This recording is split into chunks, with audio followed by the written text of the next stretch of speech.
Welcome to iPad Pros, the show all about using your iPad to be productive and get work done. I'm Tim Chen, host of the show. So you can use your iPad in like clamshell mode, so like you can close up the Magic Keyboard, and if you have like an external keyboard and trackpad, you can control it that way with an external monitor. It basically, the magnets that tell the screen to lock don't lock if like it's plugged into a monitor. It's a nice feature, but the really bad thing about it is you have to remember to lock your device when you walk away, or you'll do what I did the other night and leave it on, unplug it from the power cable, stays on overnight, you come in and your iPad's dead. Welcome back to another episode of iPad Pros. We continue our journey deep diving into the Magic Keyboard on this episode with our guest today, Chris Lawley. We dive into the Magic Keyboard, what we like, what we might not like about it, and we discuss a lot of other things. This episode has a lot of different tangents and different paths we take, so I hope you enjoy this a little bit longer episode of iPad Pros. As a reminder, if you want to support this podcast, head over to patreon.com/iPadPros. That's where you can financially support the show. Even $1 is of great help, so head over to patreon.com/iPadPros. Another way you can support this podcast is by heading over to Apple Podcasts and leaving a review. Every review helps the show be more and more discoverable, helping others discover the show. You can send your feedback to me at iPadProsPodcast@gmail.com. With that, here's my interview with Chris. Enjoy. Welcome back to podcast, Chris. Hey, thanks for having me back. I am super excited about this. Absolutely. I've been wanting to find someone to chat about Magic Keyboard, and you seem like the perfect someone because you are really into keyboards and also the iPad, as we all know. Yes, I'm a huge keyboard nerd, and it kind of just like popped out of nowhere that I got really into I started caring about keyboards. Like I used to use just like whatever cheap $20 keyboard I could get my hands on, but like out of nowhere, I really started caring about mechanical keyboards and all that stuff. And the Magic Keyboard, I have thoughts on it. Indeed. And yeah, today we're mainly just diving into Magic Keyboard and I guess keyboards in general. Yeah. I guess to start, what's your background or experience with keyboards? What's your evolution been? Have you started on the Mac, obviously, and what's your keyboard story? Actually, we could probably go back a little bit further than that. My dad worked in an IT department for a really long time, and my summers, I used to go to his office and basically build computers. They were PCs. I didn't touch a Mac until about 2006 or 7. I think it was 7. Yep, me too. So like I built a lot of PCs, and they had all those old school, I don't know if you remember these, but the IBM mechanical keyboards with PS2, like the PS2 cable and all that stuff. Yeah. So that was probably like my first mechanical keyboard experience, but it didn't really like grab me at the time. It was probably like 3 or 4 years ago now that I got my first mechanical keyboard, the Code mechanical keyboard, and that just changed me. That broke me. I can't go back to like the cheap $20 keyboards anymore. Like I just the feel of a mechanical keyboard I really care about. Portability wise, they're terrible, so that's where something like the Magic Keyboard comes in. Right. But yeah, I've had a few different mechanical keyboards over the years now. My current favorite one is the Keychron K2, mostly because it's wireless. It's a really nice keyboard, and I like the look of it. It kind of has that old school like 90s era keyboard look, but made to look modern kind of thing. The retro modern look, if that makes any sense whatsoever. And those mechanical keyboards can get rather pricey as well. What's that one run? I think I got it on sale. It was like $60, $70, something like not that. Bad. It's not the full one. Yeah, but they can get really pricey. I know like the Code mechanical keyboards, they can get up there pretty high. The trick is if you don't need the number pad, you can save yourself a lot of money by getting one without the number pad. Yeah. My first Apple keyboard experience was I got the MacBook Pro, the 17-inch with that keyboard, and I also got the external at the time, that white dust-prone extended keyboard with the number pad on it. Oh, yeah, okay. And yeah, those were decent keyboards, even though the dust, it did get a little grimy, but it was nice having that full-size external Bluetooth keyboard back in the day. Yeah, I had the Apple wireless keyboard, the first one that you put like AA batteries into it. Yep. And then the one right before the Magic Keyboard, that one used to get dirty all the time. What I would do is I'd take the batteries out and take one of those Mr. Clean Magic Erasers and just wipe it down, and that did a really good job of making it look like new again. Actually, that works on the Magic Keyboard, not the iPad Magic Keyboard, but like the external wireless Magic Keyboard that you can get get for the Mac. Okay. That works really well for that one too. So Yeah. pro tip, I guess. I don't know. And then, yeah, iPads. I owned the keyboard dock back in 2010. I got all the accessories from Apple back in the day, and that was a nifty little piece of kit, which I used a lot with my iPod Touch at the time as well. I have one of those just right out of arm's reach, just to the right of me right now. That thing's awesome. I have the original iPad sitting on top of it right now, just kind of sitting on my bookshelf as a background item. What OS is that one running? Is it still bootable? Yes, it is bootable. I was gonna do like a whole like retro review of it for the iPad anniversary, and I just never got around to it. But I don't remember. It's definitely still pre-iOS 7, but I don't remember if it's like what it is, to be honest. Yeah, 3 or 4 or whatever, 5. Yeah, whatever it probably maxed out at is probably what it's at. Yeah. It is fun going back to those original iPads and just seeing just the design language at the time and just the skeuomorphic. It's very nostalgic going back to those old OSs at this point. Yeah, I thought about doing like a whole video about, me only doing work from the original iPad for a week or something like that. But then like it quickly fell apart when I realized, I was like, wait, how would I edit the video? Right. I was like, yeah, I don't think LumaFusion's going to run on that thing. No. Yeah, it's in the YouTube app is no longer communicating with the servers. Oh, jeez. Yeah. But imagine that thing was originally designed, I guess, with in mind that there could have been an iPad that had 2 dock ports on it.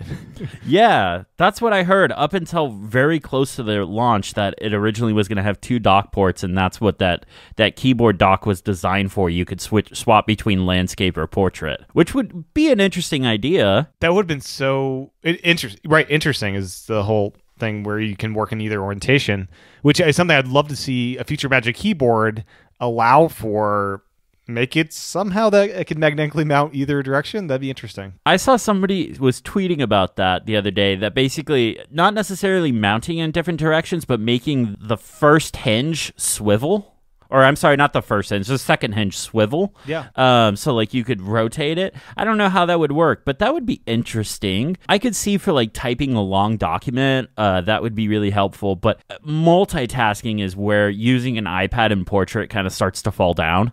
I think multitasking is much better in landscape over portrait. Oh yeah, it's great in just a single app, especially just typing. With the keyboard, just a nice typing experience doing it that way. But in general, yeah, I do prefer the iPad portrait or landscape, and then I yank it off the Magic Keyboard when I want to just hold it and browse Twitter or Safari in portrait mode. Yeah, and what's really nice about the Magic Keyboard is how easy it is to detach. I don't have the 11-inch model. I just have the 12.9-inch one, but opening it up, I don't know about you, but when I saw the initial videos and like the first reviews, it made it look a lot harder than what it was to open it up.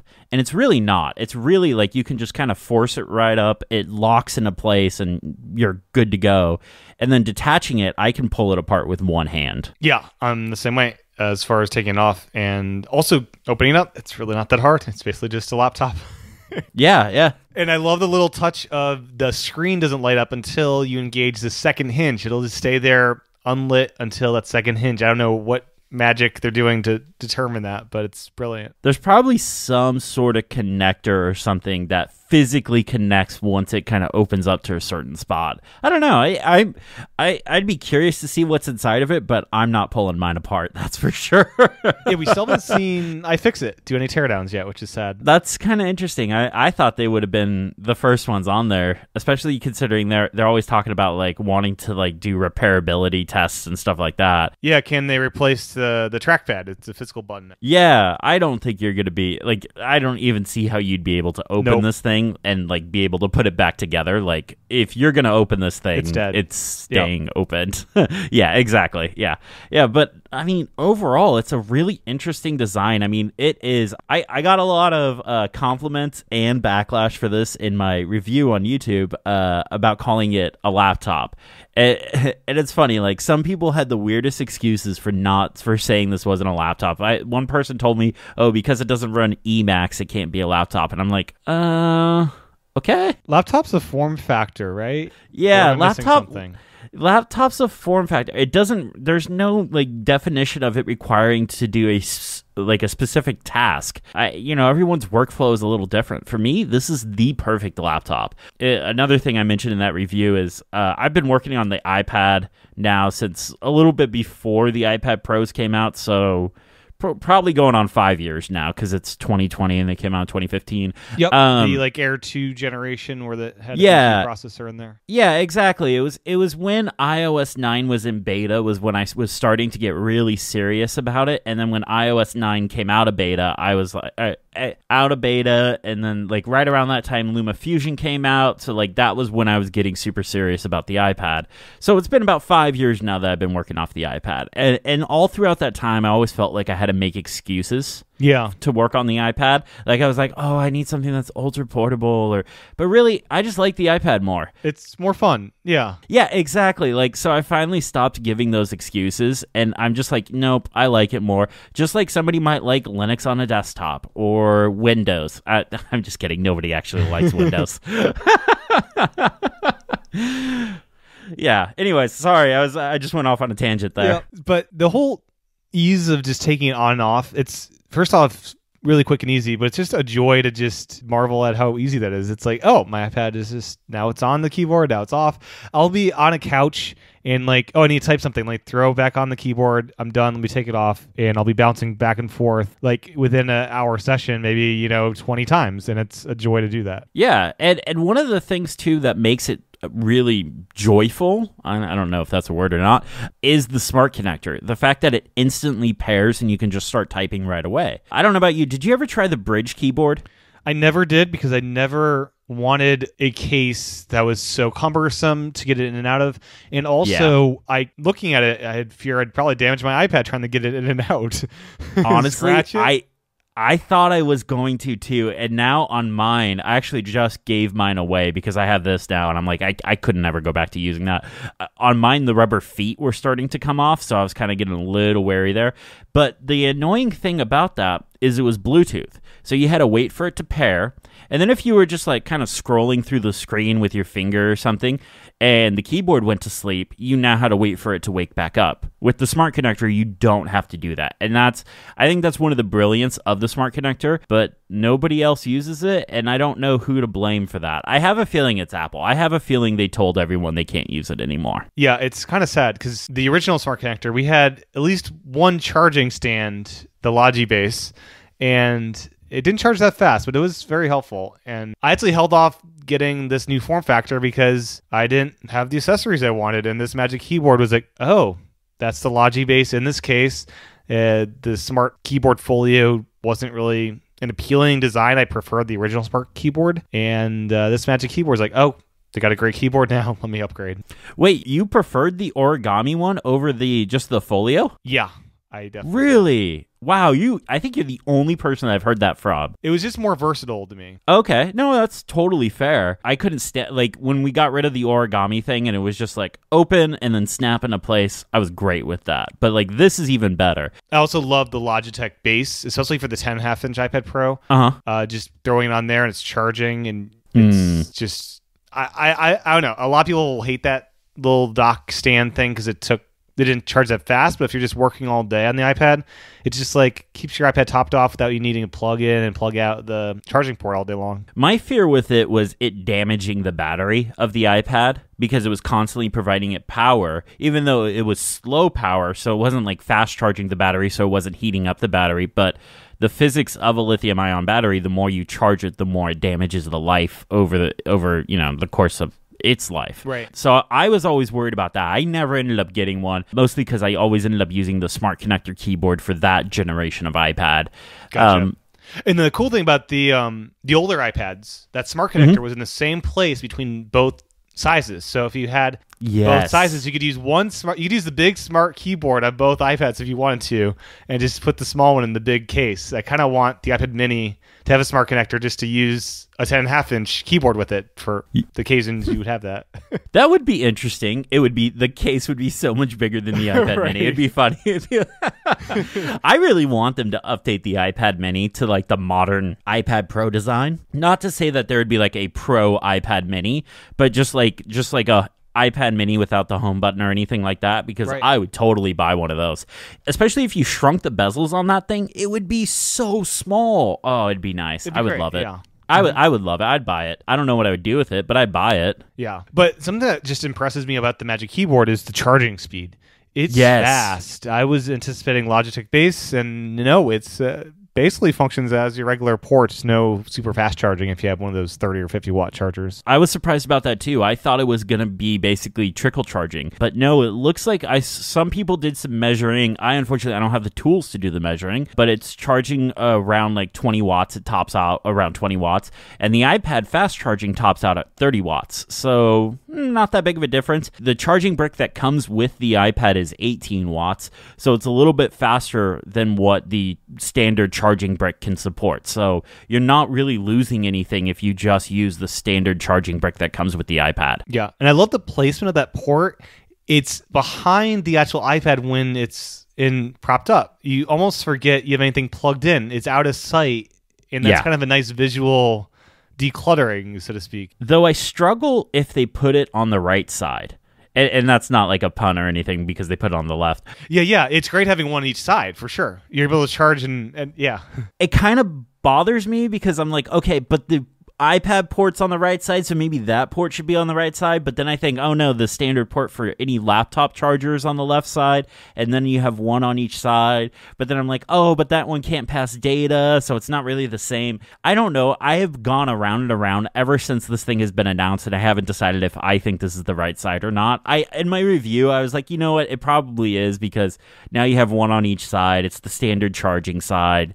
It makes more sense, and in just my weird brain is the only thing that's keeping me from thinking that it's not the right side. Yeah, I think the majority of people use it for charging, and I mean the port in general. I mean, people do hook up external stuff to it, but often it will be a temporary thing. I just need to transfer this file, plug in, plug out, and the versatility of either side. So if you're at a table, you have versatility of where is my AC outlet, and it's just more versatile, which is great. Yeah, you don't have to drape it around the back of the iPad or anything. You could just plug it in. Yeah. No, it's fantastic. Yep. So my only Mac I currently have still is a 2011 and 11-inch MacBook Air. Ooh. I use it to upload stuff to iTunes Match. That's the only thing that computer does. And I pulled it out for the first time since getting the Magic Keyboard. I couldn't help but notice that I love this keyboard, but after getting the Magic Keyboard, I realized, oh, my iPad is a better keyboard and trackpad than the beloved MacBook Air generation. Yeah. The old trackpads were diving boards where you couldn't click on the top,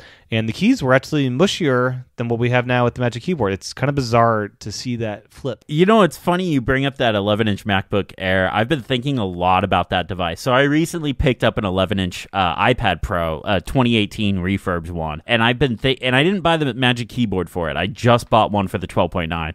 But I've been thinking, man, if I had the Magic Keyboard for that thing, it would be just like having that old school 11-inch MacBook Air, which I never had, but I always wanted one of those. I still love that laptop. It's a cute little small form factor. I wish they'd made more small laptops like that. But I wonder if the 11-inch iPad Pro with the Magic Keyboard just replaces that. Like, if that is that new 11-inch MacBook Air. Yeah. And I would probably say once they go ARM with the Mac, we'll get a 12-inch MacBook in ARM again. I think that'll happen. Oh, yeah, probably. That, or they'll shrink the MacBook Air a little bit more or something. Yeah. But yeah, I would expect that. It may not be any surprise to you, but I have not been keeping up with what's going on with the ARM Mac transition. It's not really been something that's really on my radar, even though it probably will have some repercussion for iPad users.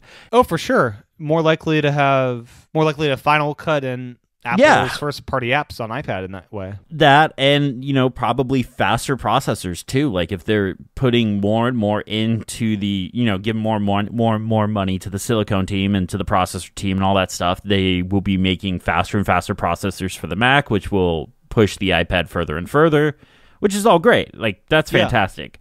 Yeah. I just haven't been keeping up with it too much, so I don't know exactly what's going on with it. Like, I don't know if they have a timetable or anything. I don't think they've announced anything, right? They've not, no. Okay, all right. I didn't think so. I figured I'd at least hear about that. So, the new iPad Pro has a larger camera bump. And something I've noticed as I'm using this iPad Pro is it kind of serves a utility of just being able to feel that bump and that's the orientation I need to throw it onto the Magic Keyboard. It's easier to fuel that versus the small camera. I think, I don't know, is that something you get an impression of doing? I use the USB-C port. Like I put my finger on the side of the iPad, so when it's in landscape, the right side of the iPad. If I don't feel the USB-C port, then I know it's on the wrong side, because I know the USB-C port should always be to the right of the iPad or the keyboard case. Yeah. So I've always used that, but that's interesting. I didn't think about using the camera bump like that, but yeah, I've always just like put my finger where the USB-C port goes. Have you ever actually thought you put it the right way and it didn't connect? It's like, what's going on here? I don't think so. I might have, but I also don't. I wonder if see, I don't want to touch my setup right now because like I don't want to do anything, but like I wonder if you do flip it over, if it would even connect, or if the magnets aren't even in the same place. I think it's not in the same place. I don't think it would work. I don't think it'd hold it up. Yeah. I don't think it would hold it up either. The magnets are impressive. The hinge is just, it's a marvel that you can. So one thing I sometimes do is I'll be like on a chair with my knees kind of like at my head level or even above, reclining like backwards in bed or something, and the iPad can basically be above your head and that hinge won't move. It's an amazing thing. Oh yeah, it's really good. I wish it went back just a little bit further, like everyone said this, but obviously I take physics into account, and that if it did go back further, it might be too top heavy. It might just do a backflip. So yeah, the less than like the smaller angles, the ones where it's like almost closing, are just impressive as well. Just being able to like, lie in bed, and this is the most sturdy stand where you don't have to worry about an iPad falling in your face anymore. Yeah, exactly. And you know what? It makes for a great bedside TV angle, too. Like, you can just put it on, like, a bedside table or something. You could tilt it down or whatever. Works great for that. And the whole problem of doing video calls, Zoom calls, as everyone's doing these days, and getting that perfect camera angle, it's now really possible with that Magic Keyboard. And before, you had to, put some business cards behind something, or you had to do some weird stuff. I've noticed I had to prop I haven't done very many, but the few video calls I've actually had to do lately, I've had to prop mine up on some books, because it looks like, the camera's angled to look right up my nose, and I'm like, well, nobody wants to see that. So prop it up on a few books, and that got it to like a good height for me. I'm also really tall, so like I'm probably the worst person to comment on that. Do you see yourself investing in like a laptop stand for this? Probably not. I have a 4K monitor that I sit in front of. The only thing that I think I would actually end up investing in one of the fancy LG 4K ultrafine monitors before I did a laptop stand, because my biggest issue about using a monitor right now is the color reproduction of my monitor isn't perfect. So when editing photos or color correcting, I have to go back to the iPad display versus using the monitor. So I think I would get like one of the fancy nice monitors with like good color reproduction before laptop stand. I looked at some, and I just didn't find any that I liked that would look decent on my desk. Yeah. And I film my desk a lot, so whilst aesthetics aren't exactly the most important thing, when you film your desk as much as I do, like, you kind of have to think about what looks good on it. You can't just put whatever. Right. Now, do you see... So Apple finally added a logo to the back of this thing, and it's in the right orientation. Do you see the camera moving in the next generation iPads? Do they finally actually bite the bullet and say the camera should live up here at the top? I could see the next redesign moving the camera up to the top on the 12.9-inch iPad Pro. They would probably replicate it on the 11-inch too. Mostly because in all their marketing material too, like they show you using it in landscape. Multitasking, everything feels like it's definitely designed for landscape now. It's funny you say they put a logo on the back. I slapped a sticker over it, so you can't even see that anymore. But yeah, I can see them moving the camera up. I don't think it'll be in like the next version. I think it'll be in like the next redesign, if that makes any sense. Yep. But it is rumored that they're redoing the display. So since they're tinkering with that, maybe. I don't know. We'll see. I really don't know, because I struggle with that one. I don't think they'll add two. I remember a few years ago when it was getting Face ID, and when how Face ID only worked with, or it still does, it only works in portrait mode on the iPhone. But everyone was thinking, oh, they'll put 2 Face ID sensors in the iPad, one for portrait, one for landscape. Right. Their rumors, they'll put 4 in, whatever. Yeah. No, I don't think there'll ever be 2 front camera array systems. I could see them swapping that, especially now. But I don't know. I don't know. We'll see. Yeah. So now that you've lived at the Magic Keyboard longer, do you have any impressions about it that you didn't have firmed up when you did do your review that you now have? The trackpad size is fine. Yes, of course, I wish it was bigger. Everyone wishes it was bigger, but it's fine. I'm able to do all the gestures, able to scroll around, able to get to everything. It's fine. It's perfect. It is very loud. I am not a tap-to-click person, but I did enable tap-to-click just because of how loud it is. And I know when I end up eventually, whatever that is, going back to the office, I have like a private office, but I share it with somebody, and I know the person that I sit in the office with that clicking will bug the hell out of them. So I enabled the tap to click option. I will probably just take my Magic Trackpad to work too, also, because I bought one of the Magic Trackpads right at when they announced trackpad support because I wanted to try it out. And boy, is that nice. It's nice and big. It's got the haptic click thing, so it's not really clicking, but it feels like it's clicking. But yeah, no, the trackpad's really good. You can click anywhere in it. It feels good. It's just loud. That's the only thing, is it's really loud. Yeah. Have you enabled any of those custom modifier keys with the settings that you're able to do? Yeah, I switched caps lock to the escape key, which is a really handy shortcut. I don't ever use caps lock. And so you don't yell at people on the internet? No, I just hold down the shift key for that. Okay. That's what your pinky's for. I just don't need caps lock, and I need the escape key. I actually really use the escape key, and it's just a little bit handier. Though, if you don't want to remap the escape key, there is an option. You can do command period. That has been there for a very long time. Yeah. It's a nice shortcut. Yeah. Do you still use your old smart keyboard for any purposes? Like, say you're having lunch and you want the fabric keyboard there for safety, or does that no, use it at all? Actually, I sold my 2018 iPad Pro to a friend. It's funny.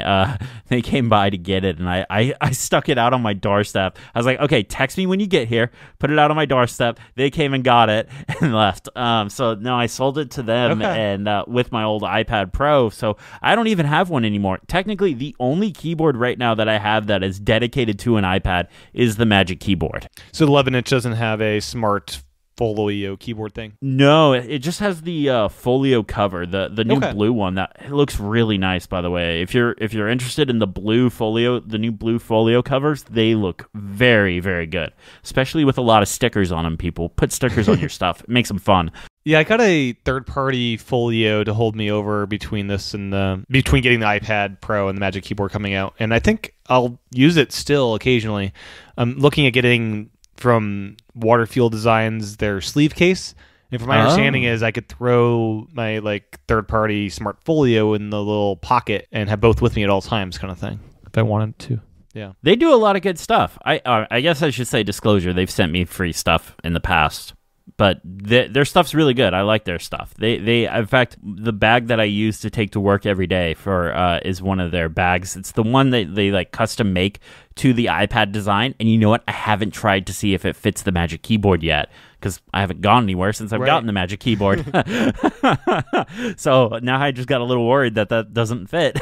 It probably does. Yeah, I think their sleeve case is the same as it was before it's fit, which is good. Yeah. And I had one back in the day in college for my MacBook Pro at the time, I think it was. Yeah, they're a really good company. They're a really solid company. They're really nice people, too. Yeah. So another thing I'm just loving about the new iPad I just want to share is we talk about magnets. The Apple Pencil magnet at the top is just so delightful as well. That's another new delight of having that always charged and ready to go.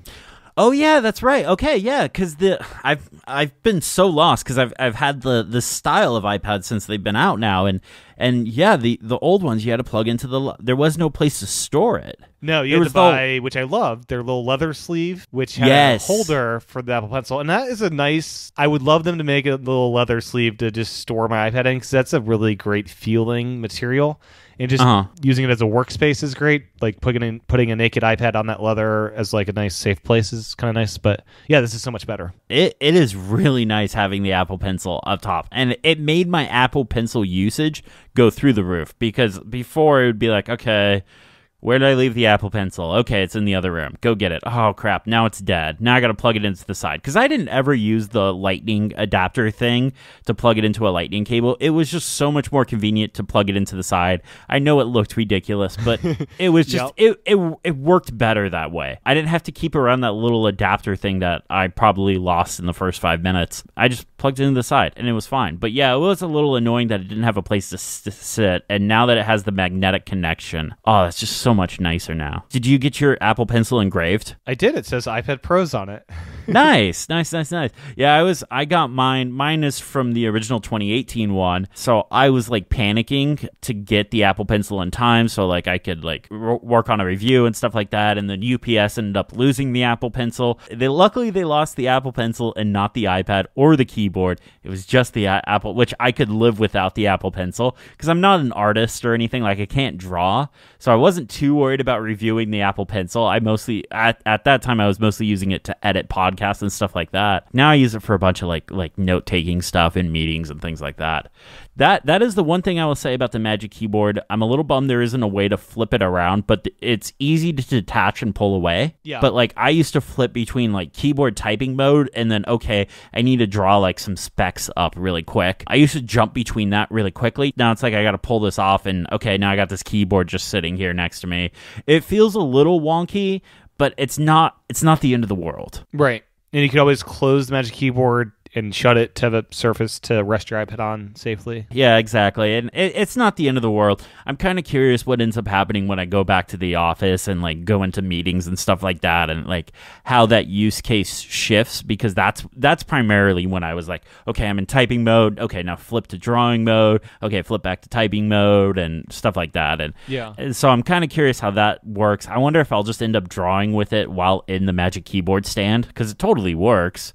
It's just a little wobbly at the top, but that's physics for you. Yeah, the new Apple Pencil with the double tap, it's actually enabled me to edit podcasts for the first time with the pencil, because there is one keyboard shortcut that I really need to edit without needing a keyboard next to me at all times as well, and that's the select all following tracks. So when I do some deletes, you're able to delete and move everything with it during a delete, but some deletes, I don't want to do that, and I'll end up with audio. I need to select everything and move it around, and you can now do that with the double tap, which is great.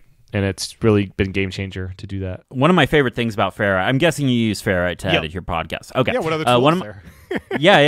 That's true. I mean, technically, you could edit a podcast in LumaFusion. Like, you absolutely could, technically.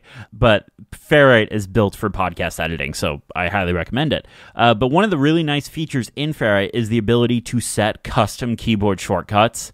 So, like, now what I did was I was kind of breaking my brain there for a little while, jumping between LumaFusion and Ferrite, and, like, what cut was, and, like, what select all and stuff like that was.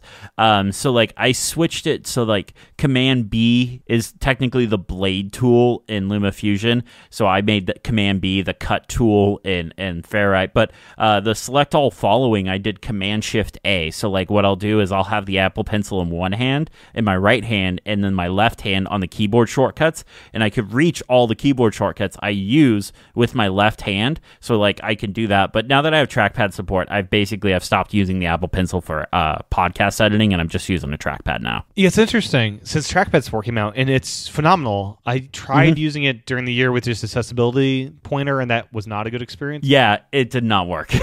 But what I'll find myself doing is I'll start with the trackpad. I'll do like half the episode there. Then I just want a change. I want to change it up. I want a new context for editing, and I'll take the iPad off, do Apple Pencil. I'll actually flip the iPad and do it portrait for Apple Pencil editing. And it's just like it's more fun just to have a change of scenery for my editing. Yeah, and you know, I don't know about you, but I have like RSI issues. Like it's not bad, but like I can kind of start to feel them getting worse. So being able to like switch up what I'm using helps a lot.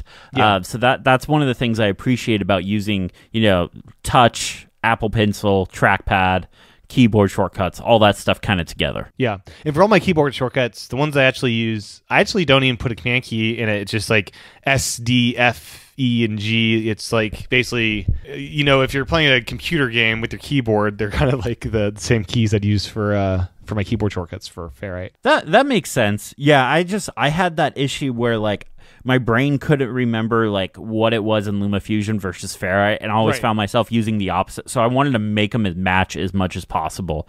So that was something that was really helpful that you can do.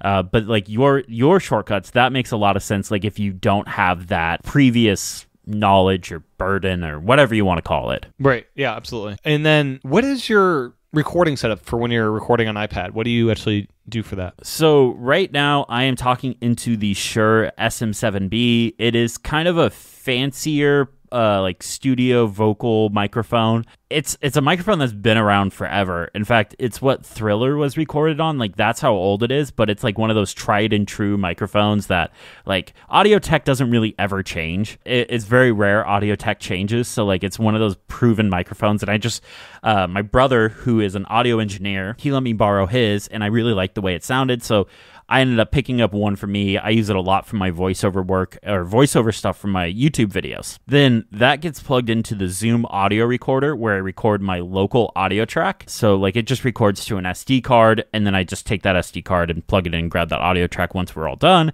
But then from the headphone jack out to the XLR port on my audio interface, so I have the Scarlett Solo audio interface, that's where my vocals go into the audio interface so you can hear me on the Skype call, and then my headphones plug into the audio interface so I can hear you. And that way there's no like on the recording, because if I was to do this on the Zoom audio recorder, it would record you talking into it. So this way I can just hear one of us. Or you, and it doesn't record both of us onto the local track.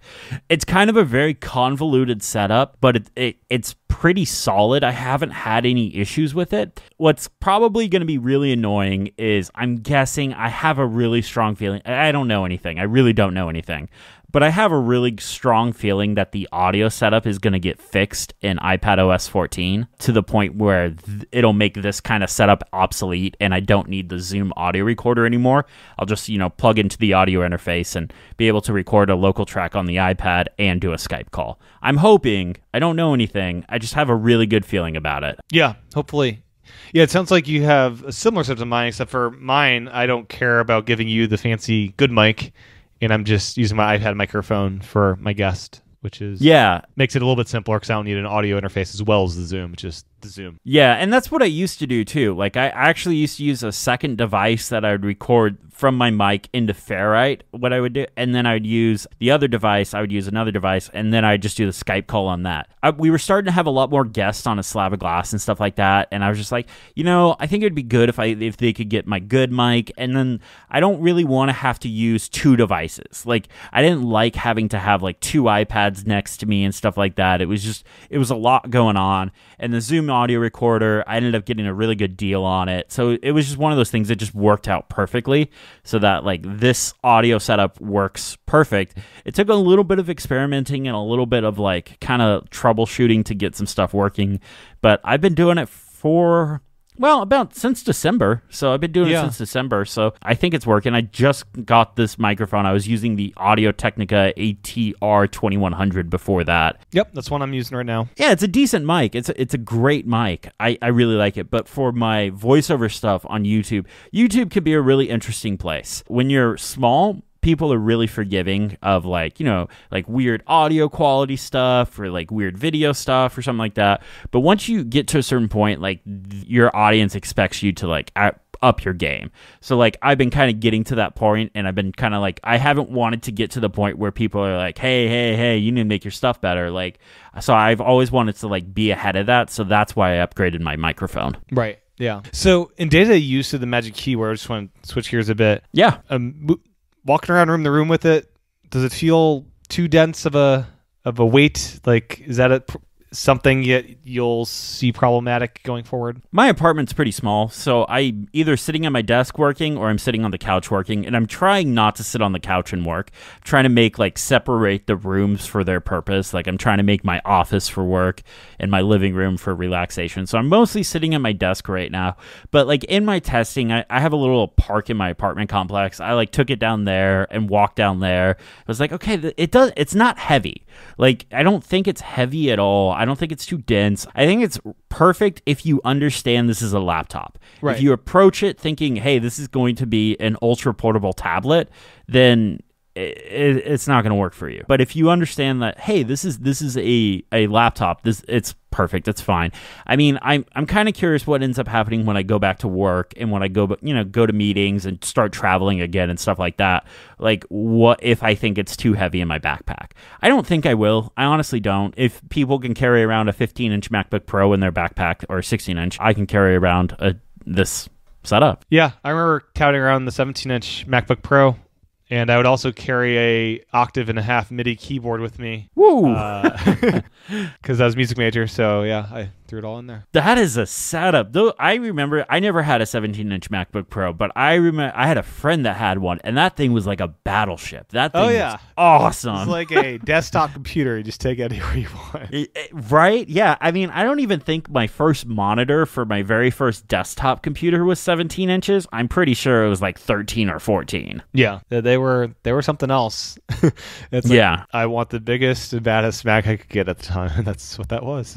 I mean, that's how I feel about the 12.9-inch iPad Pro. I upgraded to the 2021 also, and there really isn't much of a difference between the 2018 ones and the 2020 ones. And as far as the differences that I care about, there's none. Well, the biggest thing is at the time, 1 terabyte of data was held expensive, and they did a price cut mid-cycle. So, yeah, I got the 1 terabyte cellular because I, for some reason, I've always had cellular iPads. I had the original, the iPad 2, the iPad Air 2, all of them, had cellular. I stiffed out on it last time, and I regret it every single day I did that. That's funny. I'm the opposite. I did get the 1 terabyte model because I seriously regretted not getting the 1 terabyte model. I was constantly running out of space for video projects and stuff like that on the 500 gig one, pulling my hair out over it. Yeah, when I sold my 512, there was like 20 gigs left, and Ferrite was taking up a budget. So yeah, I understand that part of it. Yeah. It was one of those things. I think my iPad OS walkthrough video that came out to be like around 300 gigs or something like that. It was a massive project. It got to the point where I actually couldn't work on other videos at the same time. So it was like I basically said, no matter what the upgrade is, I'm upgrading because I need the 1 terabyte of storage. Actually, I said I'll buy whatever the maximum amount Apple allows me. They just happened to not upgrade that. Right. I was kind of hoping for a 2 terabyte version, but whatever. But I also ended up getting 6 gigs of RAM because I didn't have the 1 terabyte model before, so now I have 6 gigs of RAM in this one as opposed to the 4 in the last one. But I didn't get cellular in this one. I had cellular on my last 12.9. I didn't get it this time because I was honestly thinking about how many times I used it, and I probably used it 5 or 6 times in its whole life. And at $15 a month to your cell phone plan, I was just like, it's not worth it for that. Like, yeah, it wasn't worth it to me. For what you do as far as work to home and all that. Yeah, exactly. Because like when I work on videos and stuff like that, I mostly work from home. I know everyone says like, hey, going out to coffee shops and stuff like that. And I did it before in the past, but I've been really self-conscious lately. So like I haven't wanted to like go out and work in coffee shops or anything like that.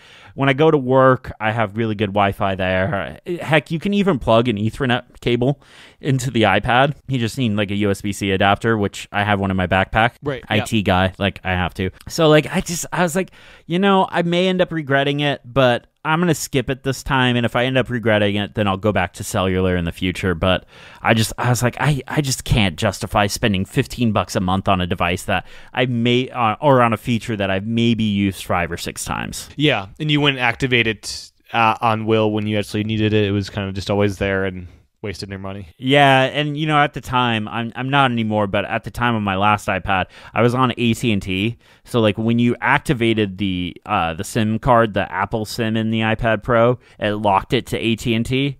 So fun. It wasn't. Yeah, so it wasn't even like I could just be like do like a month-to-month plan or something like that. Like it was like, oh no, it's permanently on your cell phone plan. It was the biggest pain to get it taken off. Oh my gosh. Yeah, that was not a fun day. But yeah, AT&T, they're not a great company. Hopefully they're not your sponsor. They're not, no. Okay, I am all personally right. a T-Mobile customer. Yeah, I love that they do taxes bundled into all their pricing. So, like my Apple Watch, That's when cool. they say $10, it's actually $10 versus I think 15 compared to other people their taxes. that was another thing too. Yeah, that the I canceled the cellular on my Apple Watch because they say it's $10, but it was actually like $20. Yep. And I'm just like, I'm not getting enough out of this. Like I'm not getting $20 worth of usage out of that. So I canceled that. I'm kind of starting to regret the cellular Apple Watch, but then this whole pandemic thing hit, and I'm like, okay, now I don't regret it because I'm not going anywhere. But I don't know. I want to get back to cellular. I think so right now, I got rid of my whole cell phone plan. I'm on my company cell phone plan, which is really nice because that means I didn't have to buy my iPhone and I don't have to pay for my cell phone plan. So that's really fantastic.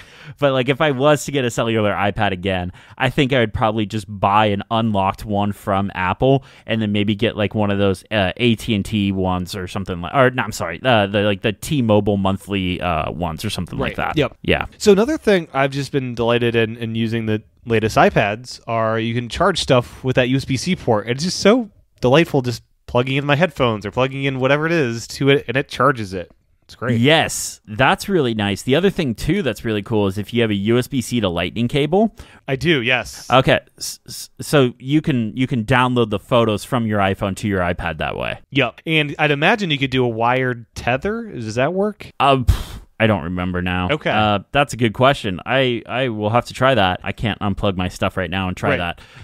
But that is actually, you know what? I have the 11-inch right here. Let's do a little bit of experimentation. I don't know. I don't think it's gonna work. But you know what? To be honest, who knows? Maybe it will. Right. I don't remember that being a feature. Yeah, you don't need a camera connection kit anymore with your iPhone. You just plug it right in. It is so nice that we don't have to use the camera connection kit anymore. Not that it was a bad thing. It was actually a really handy tool. It's probably like the dongle that I've used the most.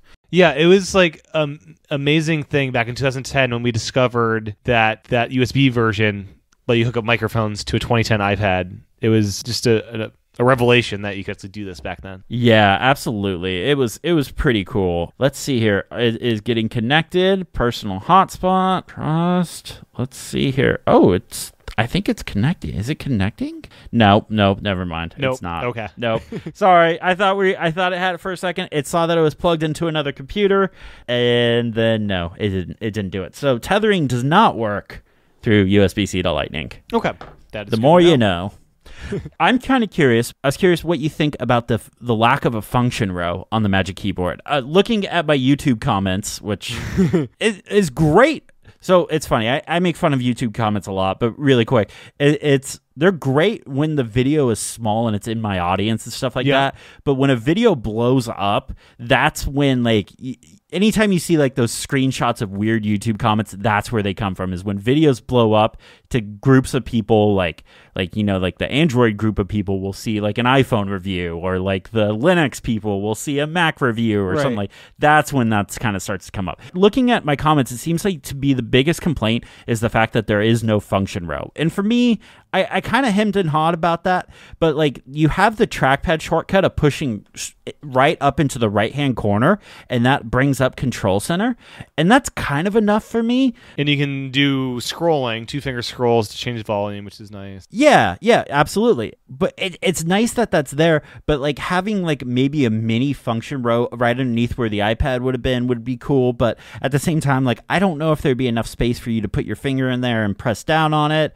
I've always kind of wanted, ever since the iPad Pro, actually ever since the 2016 MacBook Pros were announced, I always thought the touch bar would actually be really cool on the iPad. It would be, yeah. I'm not sure you have room for it as well, though. I do think with the next OS upgrade, having Command 1, like assignable number row function key basically is what I want. Yeah, something like change the globe button to a function key button and have that top row function as assignable system-wide stuff for that. Yeah, I've always been, not always, but for the last few years, I've been asking for the feature to assign system global-wide keyboard shortcuts, and they kind of gave it to us in iOS 13.4.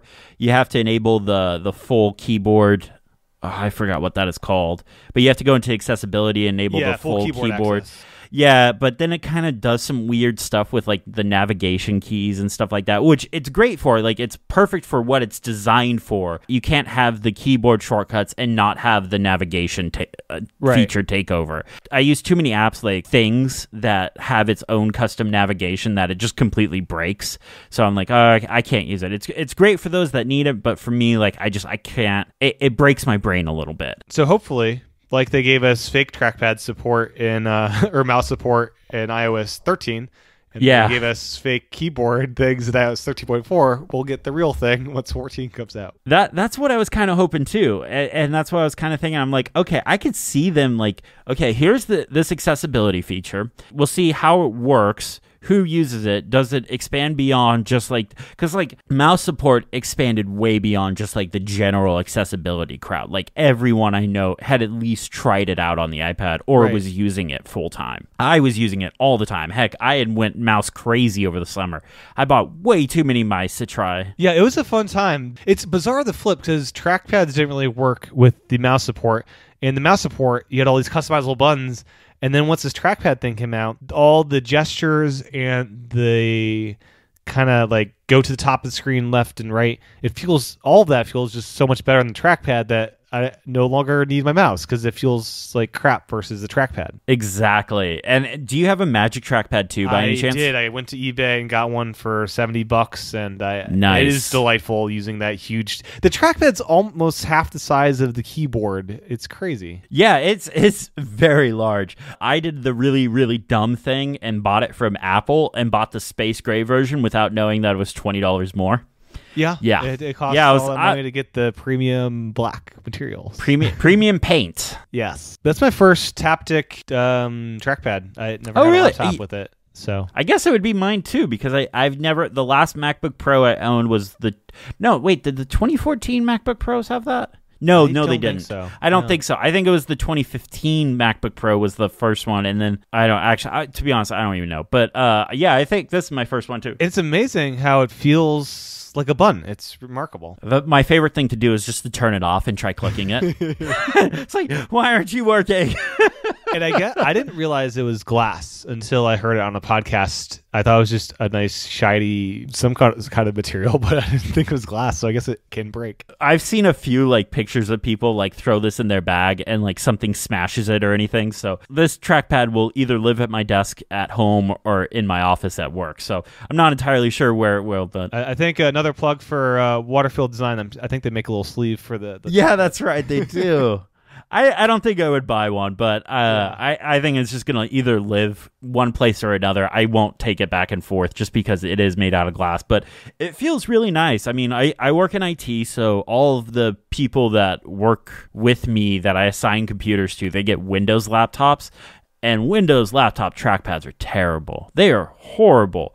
But I hate trackpads, but Apple trackpads, they just work great, and I love it. The only thing I wish about the trackpad is I wish they had a 3-finger gesture down to bring up Spotlight. Oh, that would be super handy. Yeah, that would be really nice. I mean, I know you can hit Command Space, but like 3-finger swipe down to bring up, because you have 3-finger swipe up to go home, but 3-finger swipe down to bring up Swap. Because then you could use your suggested apps and not even bother with the keyboard. Yes. Yeah, exactly. Like you could do that, or you could just like quickly search for things or run shortcuts. There's so many things you can do in Spotlight that I don't think people like. You can do calculations, measurement conversions, find out what the weather is. There's so much stuff you can do in Spotlight that I don't think people... Is it still called Spotlight or is it Search now?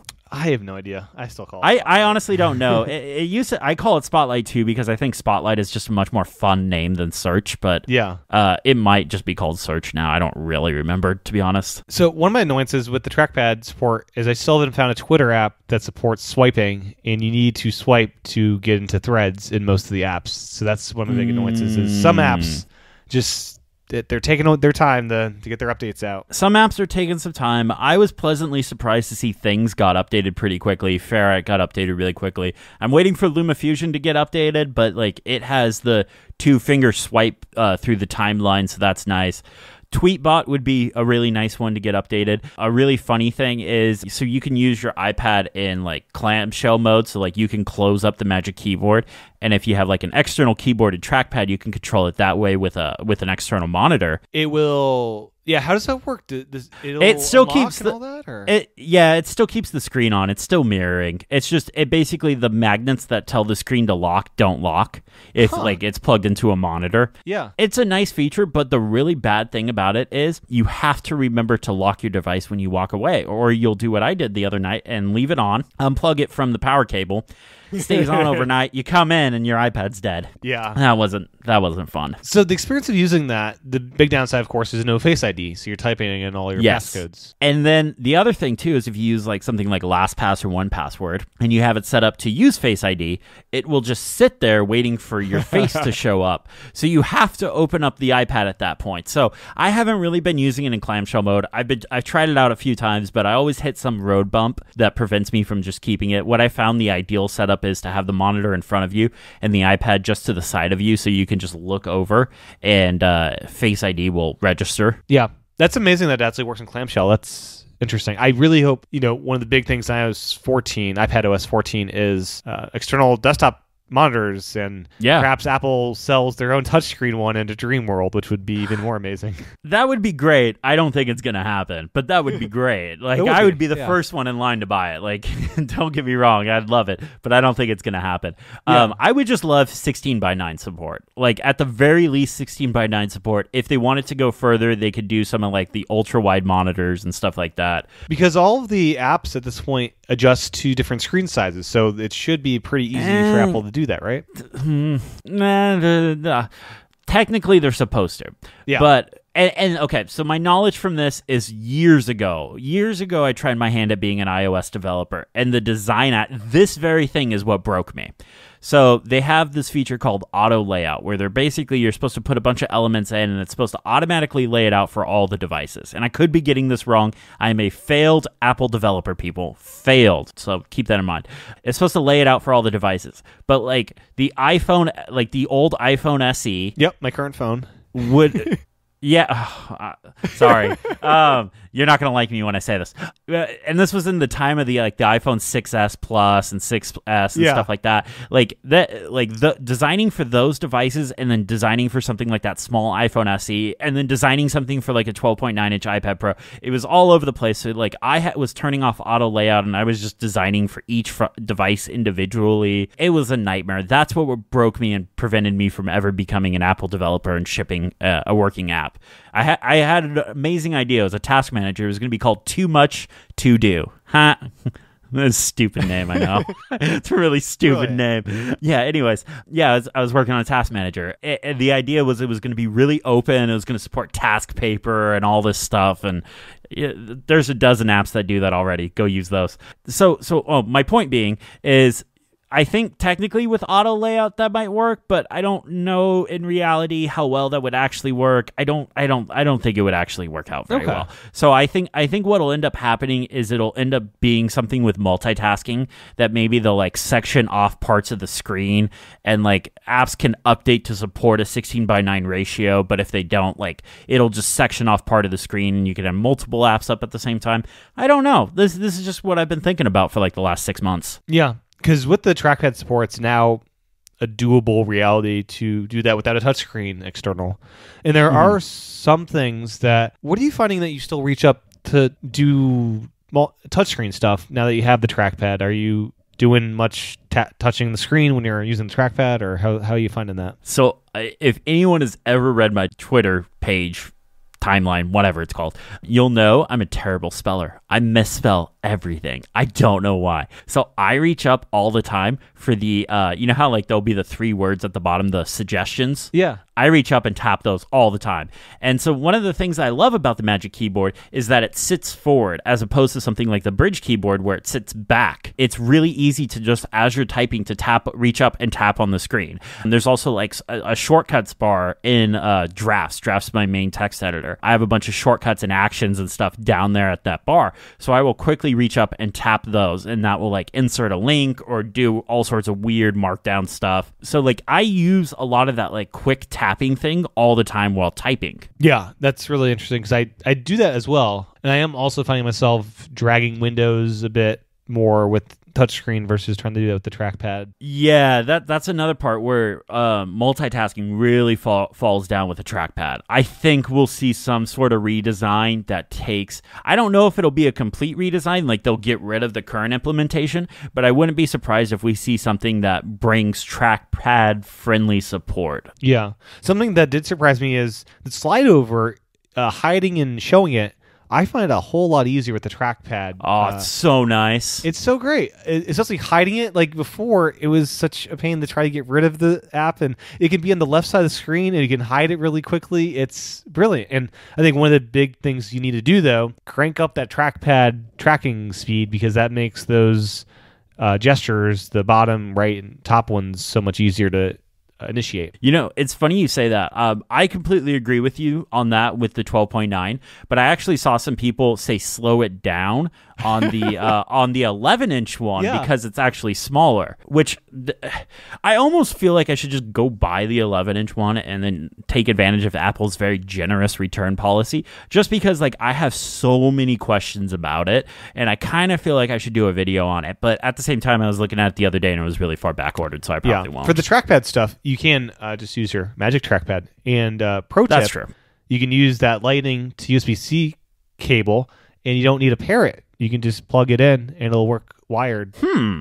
Yeah, super handy. Yeah, I'm always like pro wireless stuff, so like I always want all of my stuff to be, you know, wireless and hidden. And the benefit there, of course, is the Magic Trackpad is a pain to unpair and repair to multiple That's devices. True, but I only have it paired to one device, so that's Yep. Well, is there anything you want to talk about that we didn't have time to chat about yet? How are you liking the new iPad overall? Like, just is any complaints? Anything you miss? It's great. It took me a while to figure out the whole getting audio out of the iPad deal with USB-C, because as I chat with you a bit on Twitter, the HyperDrive's dock doesn't support Skype for headphone jack, which is infuriating. So I did get a USB-C adapter from Apple, and I also just got a USB-C to 3.5mm cable, which is working brilliantly to get your audio into my Zoom. So that I'm really liking, and now with the Magic Keyboard, I can charge it as well, which is a plus. But overall, it's great. Face ID is brilliant. I'm still getting a hang of sometimes covering the camera occasionally. Yeah. But the 12.9 especially, I think, is the biggest benefit with it just getting so much smaller. Which is great. Yep. I mean, back in 2018, I made the mistake of ordering the 11-inch one first because the previous 12.9s were so big. I was over that form factor because I wanted to be able to use it as a tablet. And whilst, you can use like the old Gen 1 and Gen 2 12.9 as a tablet, it was just so big. Yeah. And so I'm really happy they shrunk it. I did end up just recently rebuying the 11-inch one, but that's for a whole nother set of reasons that we don't have time to get into. And then I missed out on the whole awkward phase of this generation of apps needing to update to support the screen size. So I've only found one app, Editorial, that has not updated, but everything else seems to be fully supporting this screen size because I waited so long. I really wish Editorial would get an update. I know the developer was working on some stuff and some stuff happened and stuff, but like I wish I really liked Editorial back in the day. I think it was a really good app, but it's just so far behind on like modern iOS, iPad OS I always say iOS now. It's so hard to say iPad OS. Modern iPad OS features that I couldn't keep using it. So I'm all in on drafts. I love drafts. I still use it to guide me through the process of posting my podcast. I have a workflow that it opens this webpage, it asks me to enter the URL, and then it kind of walks me through the entire process and everything I need to. So that's the one thing I still use it for. Nice. Okay. I'm with you. Yeah, that's really nice. I don't know. Thinking back, it seemed like all the apps got updated pretty quickly, but honestly, my memory is pretty bad. I don't remember, to be honest. But it is really nice. I do really just like this hardware, the flat design, and it feels great in the hand. It sounds like this design is going to be what's going to be coming to the new iPhone, which I am all for. Yeah, which is great because I have the original iPhone SE, and that's another cornered flat design. And when I upgrade, which we're here, and we're getting like the iPhone 12, it'll be a smaller Face ID phone than the 11 Pro, which I've always felt the Face ID phones were just a tad too big. So I'm glad they're making it smaller, which will be nice. See, I'm all in on the Plus Max, whatever Apple naming. It's so bad. I can't ever remember. But yeah, no, I'm all in on the big phone, and I kind of treat that as more of like an iPad Mini. Yeah, and that's like like I run a lot of shortcuts and stuff from that. I don't really use my iPhone that much because a lot of my stuff can be done on an iPad, and I spend most of my day sitting in front of an iPad. Yeah. But I'm very excited for the flat design too, because it'll be, I think, easier to grip in your hand without slipping out. And Yes. And with the smaller size, they're already they've reduced they're taller phones versus the wider phones, so already they're a little bit more grippier. Now making it squared off will make it even better for the grippiness, I think. Yeah, actually, I don't use cases on my phone. I don't own a case that will fit the iPhone 11 Pro Max Plus double time, whatever it's called. I don't own a case for that phone, so I'm all for making it grippier. The only time that I ever feel a little weird about not having a case is when you go to Starbucks and you go through the drive-thru and you hand them your phone to scan the barcode thing. I always feel like I'm going to drop it then. That's the only time I'm ever worried about dropping my phone. But other than that, I don't use a case. I do still wish Apple made a gold iPad Pro, but me too. I did go with silver, and that does seem to be the way to go for me, at least. Yeah, my 11 is silver, my 12.9 is space gray, so I'm happy there. But I would love it's funny, the 2018 one was the year that I was like, okay, I'm actually gonna buy a gold iPad, and then they didn't make one, and I was like, oh yeah, they got rid of bummer. Gold. Apparently that's not professional, because professionals can't have fun. I know. I want a blue iPad. I want a blue or like a forest green, like dark green, or an orange iPad. I just want bring color. Color is fun. Bring color back. Yeah, but I do like the kind of, you see the silver on the iPad Pro just looking at it. It's like a nice little frame, which I just find beautiful. Yes. Yeah, and you know what? To be honest, I think the silver does look better than the space gray. Like, looking at them now together, I think if I could go back, I would get these 12.9 in silver, just because I think it looks a little better. I think it has a little more personality to it. The Apple logo is mirrored and things like that, and it just looks good. And it's slightly nostalgic at this point. It's like, oh, the original iPad and my old MacBook Air, they were silver, and now that silver is kind of nostalgic, which is kind of funny. Yeah, exactly. I like the silver. I don't know. We'll see what happens with the next iPads. I'm holding out for color, but we don't even get color in the expensive iPhone line, the big expensive iPhone line. Except the midnight green color. That's the only color you get. Yeah, it's like, come on, just bring color back. It's so much more fun. So, did you opt for Apple Care monthly with this new iPad because it'll also cover your keyboard, and is that something you're doing? Or? I never get Apple Care. I never buy it. Maybe knocked on wood there, but I've never with any of my Apple devices bought Apple Care. Okay. Yeah. And I've only ever had I've had two issues with two Apple devices. My original MacBook Pro from whenever that was. It was one of the very first unibody ones. It was the first unibody one. So whenever that was. The hard drive died in it. They replaced the hard drive. That was great. And then on my iPhone 6S, I dropped it because, again, caseless. Only time I've ever dropped and cracked the screen on a phone. This little crack in the top right corner. Took it in the Apple store. They said it would be $30 to fix it. And they gave it to me for free. I have no idea why. It was before I was like... I think it was before I even did YouTube, so it wasn't like anyone knew who I was or anything, so it wasn't that. So I don't know why they gave it to me, but they've always been pretty great, so I figure if I do battery swaps every year or two that it pays for itself. Yeah, I mean, I don't hold on to my phones. Okay, let me back up a little bit.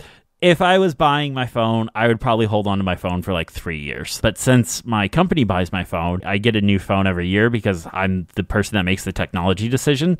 And then somebody else just gets my phone. Yeah. So, yeah. I'm that person. Something I discovered in selling my old iPad Pro was I remembered, Apple offers for $99 replacing your iPad to replace the battery, because they don't swap the battery, they just replace the whole device. So I comforted my buyer in saying accurately that if any blemish or anything looks weird, just swap the battery for $99 and you get a brand new device. It's pretty sweet. Huh. That is a really good deal. I didn't know that. Yeah. Because my 2018 iPad Pro, its battery isn't bad, but it was definitely one of those things. Like if I was doing a heavy LumaFusion edit, I needed to be plugged into power, or I would only get like an hour's worth of battery life. Right. And LumaFusion isn't great on your battery, especially when you're editing 4K video. But that's good to know. Maybe next time around I'll do it. I don't know. If you have like a minor screen blemish, it's like, oh, let me get that swapped for $99. Yeah.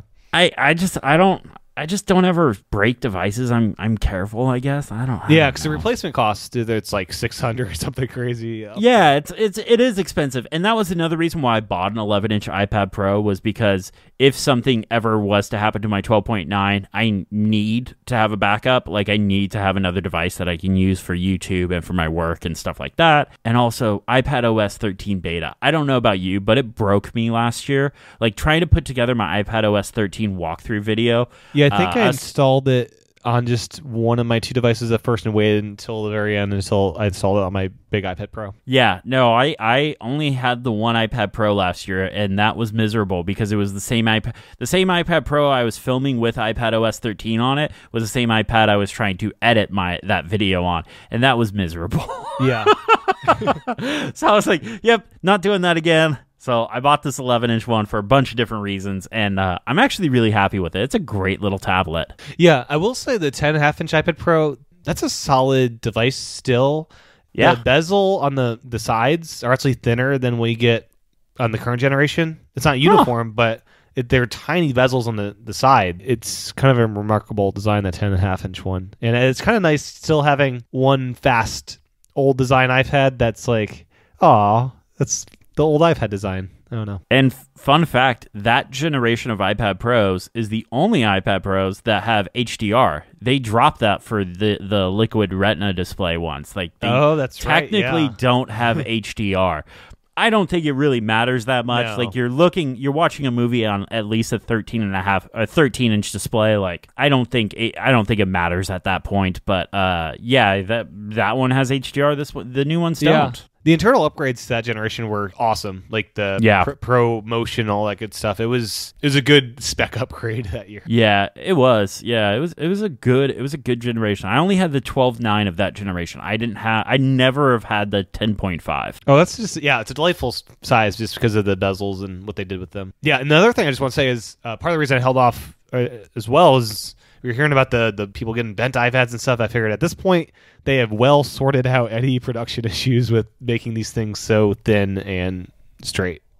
I think I got asked that question at least once a week if my iPad was bent, and the answer was always no. And I put my iPad in my backpack, like it's not being coddled, but it's not in this, it's not in like the most dangerous, or I'm not purposefully bending it. I think a lot of that came from people like, hey, here's a thin piece of metal, let's see if I can bend it. Oh, look, turns out you can bend it. And I think a lot of that became, oh my gosh, if I just look at it funny, it'll bend. So I think that got really blown over. Yeah, I was initially a bit worried about new hardware generations. Sometimes they have some quirks, so I figured any quirks in production are well gone at this point. The iPhone 6... Well, yeah, it was the iPhone 6 Plus had that same issue.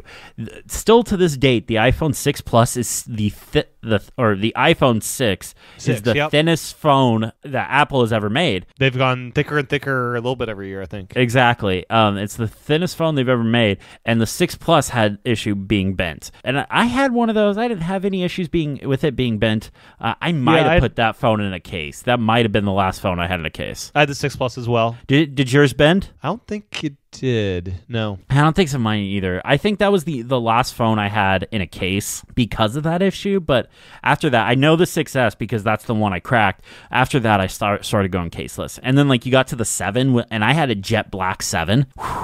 That was a good looking phone right there. I'm so upset I sold that phone. That right there is probably my favorite looking iPhone. Just because of the jet black, it was so nice. I called it the Darth Vader phone. But yeah, I went from the 6 Plus to the SE, and then I'll be going from the SE all the way up to the 12. So I'll be jumping ahead. I'll be jumping ahead 2 hardware designs of the 6 to 6, 7, 8s and the 10, 11s. I think we're getting another hardware refresh in that way. just the camera jump, because the SE camera is the 6S camera, right? Yep. So you're going from a 6S camera to the 12, and like and going from like, so I went 10 to 11. I skipped the 10S. That was a big camera jump for me. Like I can't even imagine like the camera and like battery life jump, like the battery life jump alone. It's like because plugged into a battery all day when I'm at work. Oh my gosh, yeah. That because I use it a lot during the day, streaming audio and stuff. Oh yeah, I'm sure. That's actually my favorite feature about the iPhone 11 is just the battery life and the extra you get. I never see like the low power mode icon or the prompt anymore. Like it's occasionally. Really I'm outside, cold weather, it'll jump from like 80 to 10. It's like, oh, it's really cold outside. Yep. That's what happens. But yeah, I'm super excited for, it's just like night mode. I've played around with that on some people's phones, and it's just so impressive what these cameras can do these days. Yeah. I've gotten some really great photos from it. It's funny. I bought this last year. I bought a Canon EOS R. It's Canon's mirrorless camera, and I really like it. It's a really nice camera. I've gotten really into photography, but there's some photos that I've taken with my iPhone 11 that I'm like, wait, which camera did I use to take that with? And I have to go look at the metadata. Yeah, and the iPad camera, it is a lot better, but the whole story about software making these images better, I feel like they put all the work into the iPhone sensors, so there probably could be a night mode for iPad, but they just don't want to put the work into it. So I wonder if we'll ever see them put work into iPad cameras software at all. I don't know. So from what I heard, the iPhone 11 camera and the iPad and the current generation iPad Pros, those camera arrays aren't exactly the same. They're not. They're a little different. Yeah, they're a little different. So I don't know if that little different is night mode a little different. Like if there's something hardware-wise that would prevent it, but also like maybe the LiDAR sensor. I really don't know enough about how that works, but to be honest, I don't ever use my iPad as a camera. I just don't. Like it's too big, and like it's not like it's my best camera, Chris, so I use it.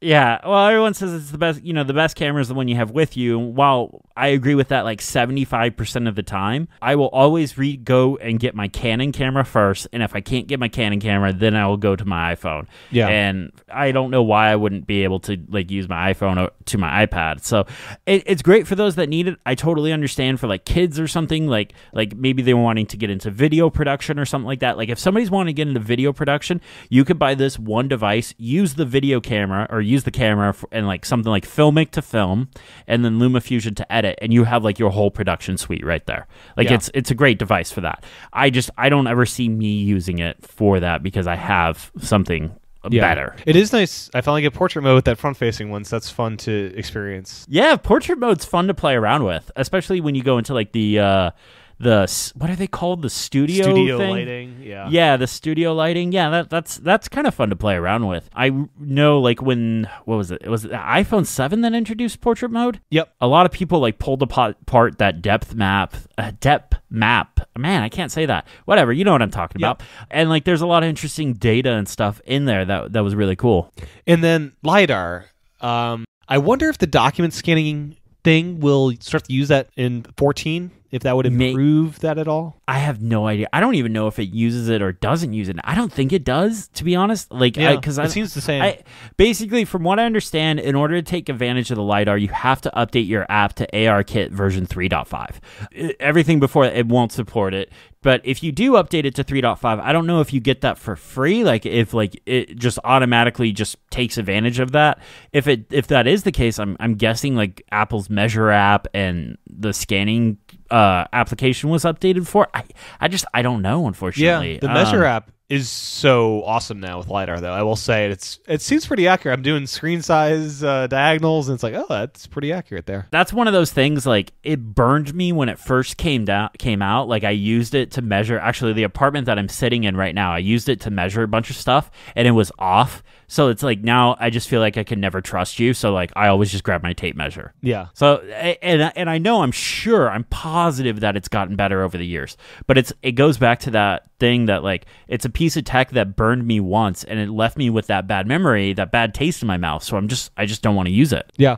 And I'm curious whether apps will start to use LiDAR. I've tested like a room scanning app, and that seemed pretty neat. But yeah, I'm curious where that stuff will go because I'm still thinking like we haven't seen the big AR thing. The glasses. Yeah, measuring's cool, room scanning's cool, but like I don't see.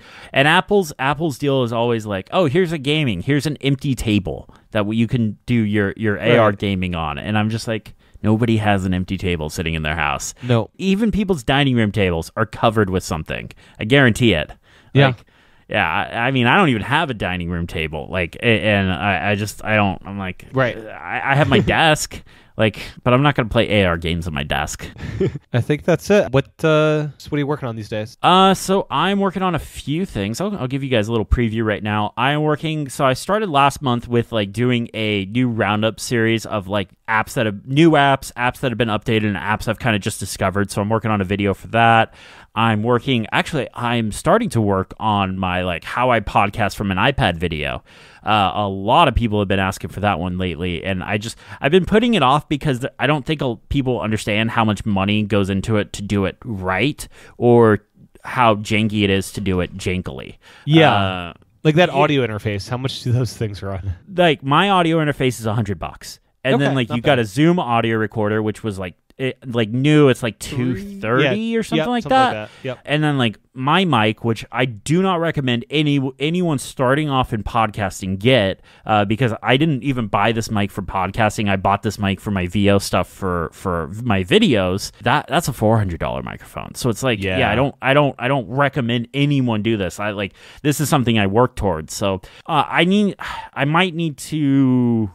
I don't know. I've been working on that video, but I want to put together like an easy like starter kit essentially for people. Right. Here's what I do, but here's kind of the recommended kit. Yeah. Here's what I do. Don't listen to me. Don't do what I do. Do this instead. So I've been kind of like looking at a few things that would be like my whole goal is get started in iPad podcasting for under $200 minus the iPad. No, that's awesome. Yeah. So, but I haven't quite gotten there yet. And the Audio Technica mic we talked about earlier is fantastic for that because it's got USB and XLR, so you can have the best of both worlds. Yes, and I honestly think I would recommend people, like even starting off, try and go with XLR because you do get like there is a massive benefit in going XLR over USB. Oh, agreed. Yep. Yeah, but it does mean you have to have some other specialty equipment and basically like how I use it, I plug into the Zoom to do this kind of stuff that we're doing now. But if I need to do a quick VO like introduction, I'll just plug into the iPad over the USB port and get that. So it's great. That's perfect for that. Yeah, I'd just say for like long spoken word things, or if you're recording somebody singing or something like that, like XLR is so much better than USB. Yeah, for audio stuff that is. Yep. For sure. The good old analog signals. Exactly. Like it's kind of like what I mentioned earlier. Like audio gear doesn't ever change. Like there might be new versions of stuff that come out with like fancier dials and stuff like that, but audio doesn't change. It's consistent. I mean, the mic that I'm talking into right now, I think was made in, I don't even know, but this mic has essentially been around longer than I have. One final question. So for screen capture of the iPad, do you find yourself using the built-in screen capture? Or are you looking into getting an external box that is like an HDMI capture box that like gamers use these days? No, the internal screen capture is fine, especially because I can talk using my microphone into it, record that audio and record the sound of the iPad. Like that's fine. But honestly, for a lot of my videos, I just film me now, like doing a top-down shot of touching the screen, because what I was finding is people like that a lot more because they understand what I'm tapping on. Like, I know there's a mouse and stuff like that, but there's something just a little more personal about seeing somebody's hand tap on the screen. Yep. So I've been doing that a lot. Typically, when I do like screen capture stuff, it's for shortcuts walkthroughs and stuff like that, just because those are a little bit easier because I can sit there and explain what this action is going to do and why we need to get this specific variable, as opposed to, hey, just go to settings, general, dark mode, or whatever. Yeah. Well, awesome. I love your videos, and your Magic Keyboard review is fantastic. So everyone check that out. It'll be in the show notes. Thank you. So what is your channel and what's podcasts? Where should people check you out? If you go to my website, theuntitledsite.com, or you can go to theuntitledSite. Links to everything are there. My YouTube channel, podcast, Instagram. I've been doing some photo stuff over there. All that stuff over there. I may be having a new podcast launching here soon that is not tech related. So if you like me as a person, which I'd be very surprised if you do, I'm just kidding. that might be something that's coming out. I don't know. We're still finalizing some details. So it's like 50-50 right now. Very cool. Well, yeah, thank you so much for your time. It's been great chatting about Magic Keyboard, also other great Apple stuff as well. Awesome. Yeah, thank you so much for having me on. Well, that was my interview with Chris. Thanks again to Chris for his time recording this episode, and thanks to you for tuning in. Make sure to head on over to the UntitledSite.com to check out what he's up to. And as a reminder, head on over to patreon.com/iPadPros to support this podcast. And with that, I'll talk to everyone again real soon.